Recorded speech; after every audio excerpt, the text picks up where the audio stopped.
Hey, it's your girl KV coming at you with another review. Today, y'all, this how my baby be. Anytime something excites her when she get her food, she be like, "You see me, mom? You see me?"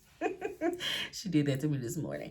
Anyway, that's how I feel. I'm excited about this new season of Married to Medicine.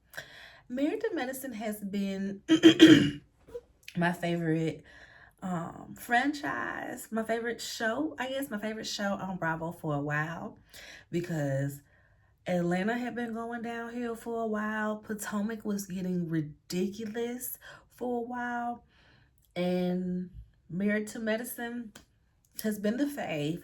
Salt Lake City has been up in the ante, okay? But we're gonna see. This season might keep it number one, might keep Married to Medicine number one for me. But y'all, we are in a new season for Married to Medicine. Season, what's this? 11, episode 1. Guess who's coming to Whitney? So I didn't pull up no notes, y'all. Just straight vibes, no notes.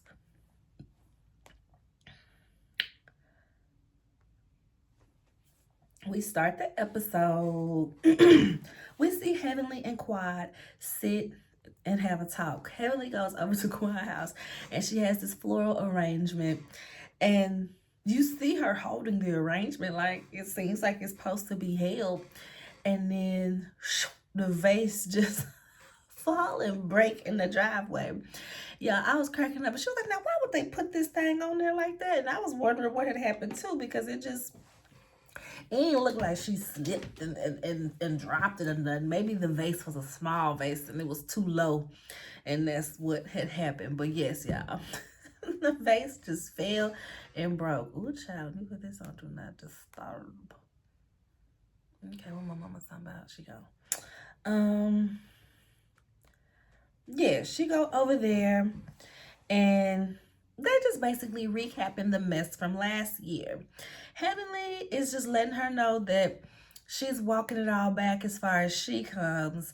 She says that Quad didn't deserve the treatment that she got.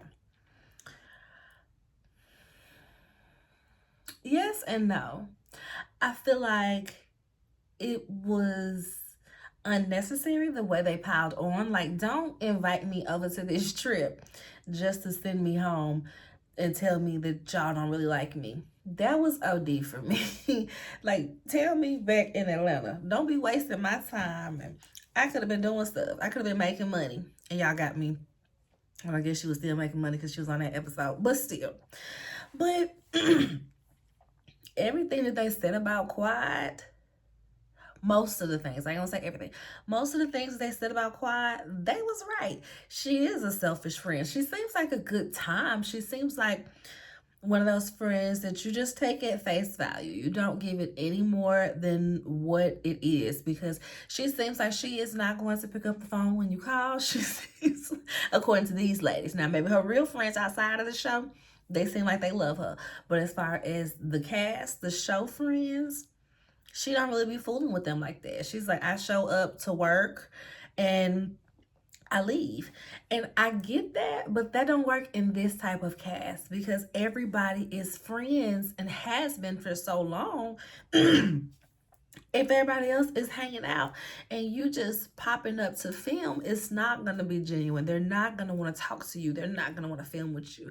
So that's the part where she has to understand, like,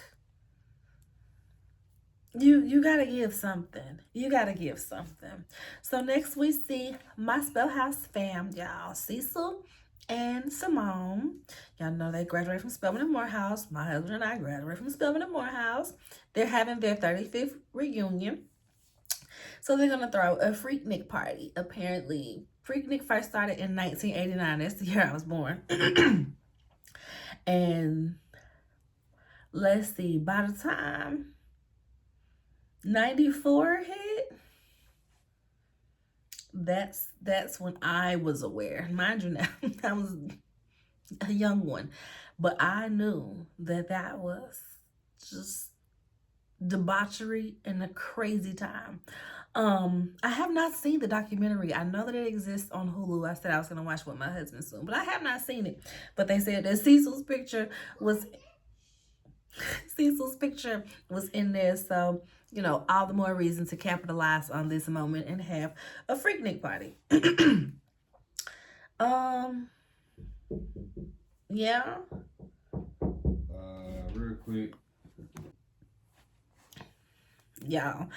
So my husband and daughter was at the door because my mama was outside. I had made some sweet potato bread loaves. I saw this little recipe. Well, it started because I had extra sweet potato because when I was making this red lentil and sweet potato soup for my husband, I just got way too many sweet potatoes for some reason. Don't know what was up with that. So I was looking for little recipes like, what can I do with these sweet potatoes? Saw this little recipe for a little sweet potato bread, like a banana bread, but sweet potato bread. Made some a couple weeks ago. My stepdad was like, oh, okay, can you make about 3 of these for Thanksgiving week and let me know your price? So I had to make some more this morning, and my mom was coming to pick them up. So that's why I had to pause the video. And then my homegirl called and said, hey girl, I'm already finna head to this place. We having dinner at 7. She gonna be there like 6:40 because one of her other friends is already there. So I said, okay, well, let me finish up this little video. It wasn't much to this episode because they was introducing us. They was bringing us back in the fold of what's going on. So back to the Whitney party. Yes. Mind you, when Heavenly and Quad were talking, Quad was more focused on Simone because she didn't like how she had brought up the tragic family incident that occurred. There's a lot of mixed feelings about it. Some people feel like, oh my God, why would she mention that if Quad asked her not to? Some people feel like, well, if she was trying to paint an example of how deep her friendship run, then I see why she brought it up. I probably wouldn't have brought it up because that's a tragic situation that don't really have nothing to do with you. So for you to re-traumatize me with that to make your point, it's giving selfish. It's giving selfish. So I'm with Quad on this one. You probably owe me an apology. And Heavenly agreed. She does owe you an apology. But Quad was like, she probably thinking that I need to come to her and talk because they haven't spoke. So Simone is talking about the same thing with Cecil. Like I said, her excuse is that she needed to mention it to show how down she was for Quad. I'm just saying that when push come to shove, when she going through, I'm gonna be there for her. Girl, bye. She feels like Quad is letting social media get in her head because after they left the reunion, she was fine. And, you know, later on when they address that with Heavenly is like, but you know how Quad is. That's how she is. She gonna act like, put up a front, like everything is cool, and then be mad in the shadow. We already know how this goes. But it truly saddens me that my Spelman sister is just not being sisterly. Like, I get it. She has been tired of Quad for a long time, okay? This little girl thinks she is better than you. She been tired of Quad for a long time. And to be quite frank, after Quad had that after her sister circle era or during her sister circle era, she did treat them like second-rate friends. Like, she was not really studying them. Like, if it wasn't for this show, she literally would not be around them. So I can understand why they would feel a certain type of way coming out from that, especially if you haven't really done things consistently to show that you can be a good friend to me. Because when she was at that party, when she had that party and she thanked her sister circle friends first, and what was it, Simone and somebody else had walked out like, oh, did she just snub us? She just snubbed us. And then she got to the Medicine Wives a little bit later. Because Tessa was like, I knew you would get around to it. Some of them didn't have faith. So I get it. Simone has been tired of her for a very long time. But I just think it was very distasteful to bring up that situation, to re-traumatize that girl just to be trying to make a point. But Cecil is like, I don't understand. You and Heavenly go at it and make up a million times. Why can't you do the same thing with Quad? She says that her and Heavenly, they're at least real friends. Even though Heavenly messy and Heavenly needed to get popped every now and again, they are real friends. She said, I can invite Heavenly over here, or she'll invite me to her house, and we will sit and we will have moments and we will bond, and it'll be really good and sisterly. So whereas with Quad, she's not getting those moments. She said it's very superficial, very surface level type of friendship. Meanwhile, Cecil, that's his girl. Like I said, Quad seems like a blast to hang out with. So if you're the type of person that likes to be out, or she seems like she's a great time. That's Cecil. Cecil is the kicker type of homeboy. So he's like, hey, when we kick it as couples, as friends and stuff, me and Quad always keep chopping it up. Like, it's always good vibes. So he don't tell Simone, but he had lunch with Quad and invited her to the Whitney. Okay, so there's that. We see Greg take Sweet Tea over to Phaedra's house for swim lessons, right? Phaedra said that she was a lifeguard, a swim coach in college. I guess she passed that on down to her children. They have a love for swimming. The boys, are going to teach Sweet Tea how to swim. So they put her on in the pool while Phaedra goes over there and talks to Dr. G about the mess. Not much going on there. Real meh type of scene. We see the Harrises. I don't even remember what they talked about. Everybody is just talking about what happened last year. Have y'all talked to Quad? Y'all gonna talk to Quad? What about Heavenly? You talked to Heavenly? What about this? You think Damon was cheating? Okay, but what about when she said this? Heavenly be doing the most. Everybody is having the same conversation, so it's really no need to go over it. Just know that the swim lessons is happening at the Harris's household. They was being nasty. They was being nasty. Eugene walks in there and Toya is making a little snack, and she asks him, you hungry? He said, I just ate. I said, oh, they nasty. And then she was like, well, I need a snack after that. I put in work. It was a workout. I was like, they nasty. So we see the Combs, Heavenly and Damon, have the Whitmores, Cecil and Simone, over for hibachi. Super cute double date night. They get there and they go downstairs to Heavenly has a huge backyard. She has land back there. She's got the outdoor dinner area set up. They had drinks on the inside. And then she had the outdoor dinner set up. Hibachi chef there, chuka it all up. Really cute.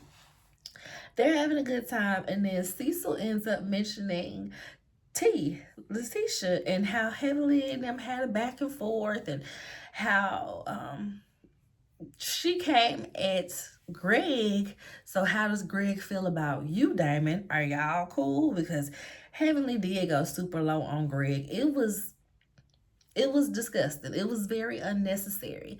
Heavenly be doing the most sometimes, but that is my problematic fave. I am not gonna lie, because yeah, she just is. She just is. I ain't got time to go into it. I gotta go to dinner soon. But yes, y'all, she went low and called him a pedo, what the kids say, a PDF file, and an abuser. We already knew he was an abuser from a few reunions ago when him and Quad, were officially apart. But to be talking about his business and calling him a PDF out, it was too much. Heavenly, it was way too much, way too far. Heavenly's standpoint is, well, me and Letitia was going at it, and she came at my business, and she ain't got no business for me to come to, so I had to come for her husband's business. For one, T didn't even necessarily really come for Heavenly's business, did she? Did she say she'd be messing up people's teeth or something? Like, she just said Dennis the Menace, which was hilarious. She just got her Dennis the Menace and said, she know better than to be speaking on somebody's medical history type deal. She didn't come for her business. So, Heavenly just doing the most per usual. And then the Freaknik / Weeknik party, y'all. They got these little velvet runways for everybody to park their old school on. I said, I guess Cecil from LA, and so they had the little cutlass and they had the hydraulics. And I said, how fun for all of your friends to have the means to go rent out an old school with some hydraulics on it and pull up to the party just to drive it to the party. Just to park in the front of the house and have a party. So everybody's kind of talking about where they were, what Freaknik was going on, if they attended or not, if they was too young. And this was hilarious because it shows the range, the age range in this group. Jackie was a 30-year-old doctor in 89, and she was too busy to be at Freaknik. She said when she heard her friends talking about it, her friends in Michigan, she'd be like, baby, I just hope we got enough penicillin shots for all y'all. Because Freaknik was wild. I was living in Atlanta, y'all, when this was going on. I saw some things. They would literally, like, the highway would be standstill, and if you got in that standstill, baby, people used to just straight up pull out the grill on the side of the freeway and start grilling. People would start being like this right on top of the cars, and you just see women get on top of the cars, just spread eagle note. But it was a hot mess. So yeah, like Jackie said, hope we got enough penicillin shots for all you people, okay? And we saw her and Heavenly trying on wigs to come to the party, and Heavenly put on this Babs wig. This was just so ridiculous.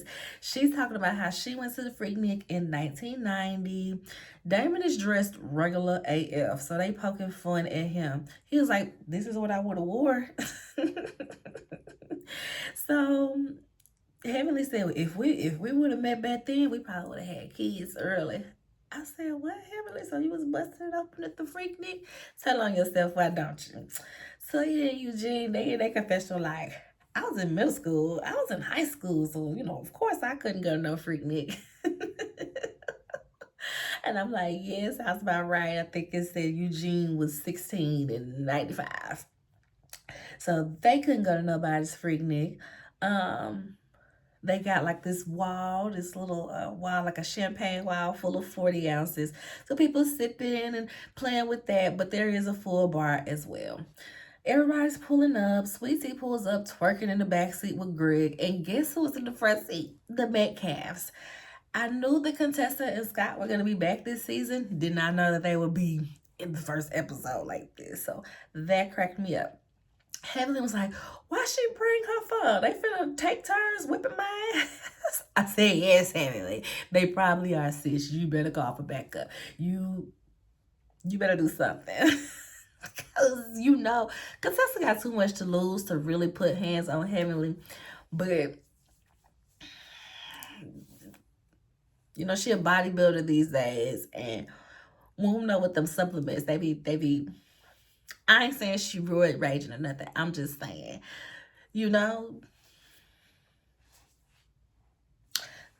love you, Contessa. Don't beat me up. When she saw her, Heavenly was like, and the way they slowly and awkwardly came in for that hug was tripping me out, y'all. Heavenly was just looking so confused. I was cracking up. Damon greets Greg and he's like, okay, are you speaking to me? Are you speaking to me? And Greg is like, we'll talk, but he does dap him up. Damon likes to stay out of it so that he can use the excuse of, I don't know what's going on because I stay out of it. But this is one of the few times where I'm like, yeah, Damon, you might need to let your wife know she's doing too much when it comes to the things she said about Greg. But he's staying out of it, acting like he don't really know what's going on. So the Whitmores are up on the stage doing a little speech, thanking people for coming. And somebody's pulling up late, y'all. Who is it but Quad, of course. And I'm like, see, this is why they always got something to say about you. You always late and you always making something about you. Simone is flustered on that mic. She don't know what to say right now. Cecil she's in her confessional like, oh, you know, these uninvited guests, these uninvited guests. Meanwhile, Quiet's in her confessional like, Cecil asked me to be here. And baby, they are happy to see each other. They over there hugging like besties, like brother and sister. Oh, little sis, I ain't seen you in so long. That's Quiet is absolutely the little sister that Cecil wants. I don't know if he has a sister or if it's a younger sister, but that is absolutely the sister that he wants. So Heavenly is over there super duper annoyed. Simone, that's what I meant. Simone is over there annoyed. Simone is pissed that Jackie and Heavenly went on to apologize to Quad. She thinks that they're trying to escape the online scrutiny. Basically, everybody was getting on their head on Twitter, and they're like, "Who's now? We gotta roll it back because they feel like we did Quad wrong. Y'all did Quad wrong, but she did y'all wrong as well. Two things can be true at once." Um. Mm, mm, mm, mm, mm, mm, mm. Quad. Quad goes in for a hug, and Simone is giving her the major side eye. She's truly not trying to talk to her. Scott gets up on that stage and performs, y'all. Damon is like, I was it Damon or Eugene? One of them was like, I downloaded the song. He got one stream out of me. Heavily in her confessional, like, if I'm over 50 and can get a BBL, he can start a rap career. And Damon is like, baby, you didn't get a BBL. And she like,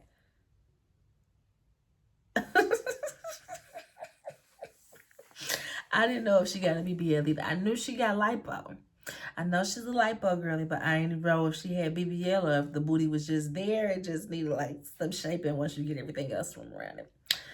He up there rapping. Contestant talking about, where my panties at? Where my panties at? I said, not you gonna throw your panties on the stage, girl. You love your husband. We know. So Sweet Tea pulls Damon to the side and she's like, I never said that you cheated. I never said that directly. I was just repeating something that Heavenly said. I said, girl, Heavenly ain't never said that Damon cheated. She simply said, when Mariah said, well, I got receipts on your man, she was like, well, where the receipts at, girl? Show them to me. I look at them shit. What they say? What they say? That's all that she was saying. Meanwhile, Heavenly is looking for Damon as he's talking to Sweet Tea. Damon, Damon, Damon, Damon. I don't want no woman talking to my man without me. Because by the time she gets over there, Damon, Greg, and T talking, she's the only one that's not there. The guys kind of start fussing at each other. Your wife be talking crazy. Well, your wife be talking crazy. Well, you need to watch your wife. Well, you need to watch your wife. And that's where the episode is going off. Like I said, I am so glad that this show is back. It's one of my faves. It's one of the few shows that have this many OGs left going into the 11th season, and it's because these people are genuinely friends. They didn't get together for the show. They were already in some type of unit, even if it was groups and not all together. They were in their minor groups, and so when they came together, it was genuine. So that's what makes this show likable. And then they're professional, so they're professional. I would like to think that they don't go as gutter sometimes, but sometimes they do. Remember, they did have a fight the first season. So that's it, y'all. Make sure y'all like the video, subscribe to the channel, comment, and let me know how you feel about this new season that we're getting. That's it, y'all. I gotta go to dinner. I'll be getting there at 7. Be getting there at 7 to go see my friend that's from out of town, y'all. Bye.